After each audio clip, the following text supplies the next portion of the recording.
எல்லாருக்கிட்டையும் புரியுதா? இந்த பயத்தை சரியாக பயன்படுத்தணும். இனிமேல் நீங்கள் போய் நிற்கும் போதோ போய் கிரவுண்டில் விளையாடும் போதோ இந்த பயம்ன்ற வேலையே இருக்கக்கூடாது. யாராக இருந்தாலும் சரி, உனக்குன்னு ஒரு ரூல் உருவாக்கியிருப்பில்ல, இந்த இடத்துல போனால் அடிக்கணும், இல்லை தொட்டா அடிக்கணும், அந்த மாதிரி ஒன்று பண்ணியிருப்பில்ல, அந்த மாதிரி விளையாடணும். சரியா? யாருக்கு வாய்ப்பு, எல்லாருக்கும் வாய்ப்பு கிடைக்கும். இப்போ இது மாதிரி 14 பேருமே இங்கே மெயின் 7 தான். புரியுதா?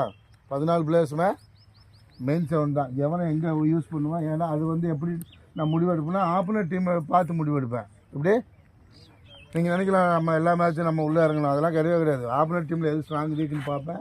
அதுக்கு தகுந்த மாதிரி நம்ம இப்போ லெஃப்ட் அங்கே வீக்குனா அங்கே லெஃப்ட் ஒரு ரேட் எக்ஸ்ட்ரா பண்ணிடுவேன், இல்லை ரைட் ஒன்று குறைச்சிடுவேன். புரியுதா?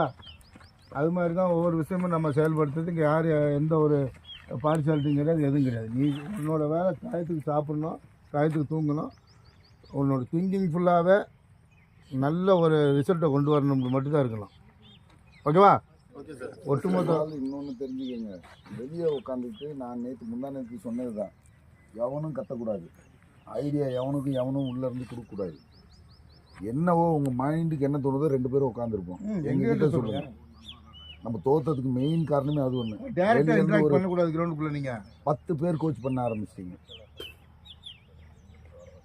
இடையில பல தடவை சத்தம் போட்டேன், அமைதியாக இருந்தாண்டு. அதே மாதிரி லாஸ்ட் டைம் மாதிரி வெளியிலேருந்து எந்த கோச் வந்தாலும் இந்த வட்டம் சுத்தமாக தமிழ்நாட்டுக்காரே வரக்கூடாது. எவனாக இருந்தாலும் தமிழ்நாடாக இருக்கட்டும், இல்லை வேறு எந்த கண்ட்ரியாக கூட இருக்கட்டும், டீம் மாதிரி இருக்கணும். சரியா? யாரும் போகக்கூடாது. தம்பி, இதோட லாஸ்ட் வார்னிங் உனக்கு. எங்கேயாவது இங்கிட்டு பிசில் அடித்த மாதிரி ஓடுனா கொண்டுட்டோம்னா கடைசி நிமிஷம் வரைக்கும் எங்கள் கோச்சுக்கு ஃபோன் அடிக்கிட்டே இருக்கணும். அப்போ தான் அவங்களுக்கு பயம் இருக்கும். ஓகேவா? நீங்கள் விளையாண்டா உலகமே திரும்பி பார்க்குவாங்க.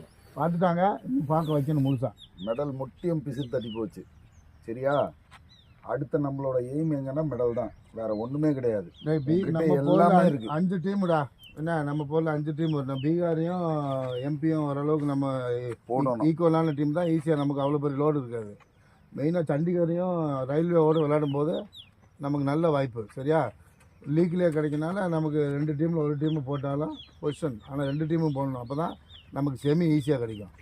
அங்கிட்டு இருக்க ரன்னர் டீம் வரும். புரியுதா?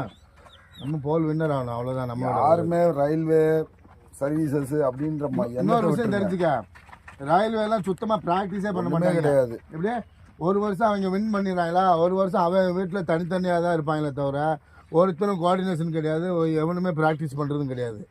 ஜாலியாக என்டர்டெயின் பண்ணுவாங்க. ஏன்னா அவன் நல்ல எலைட்டான பிளேயர் ஆனதுக்கப்புறம் தான் அவன் என்ரோல்மெண்ட்டே ஆகலாம். அந்த கேம் வச்சுட்டு அந்த எக்ஸ்பீரியன்ஸ் வச்சு தான் ஓட்டுவாங்களே தவிர அவங்களுக்குள்ள ஒரு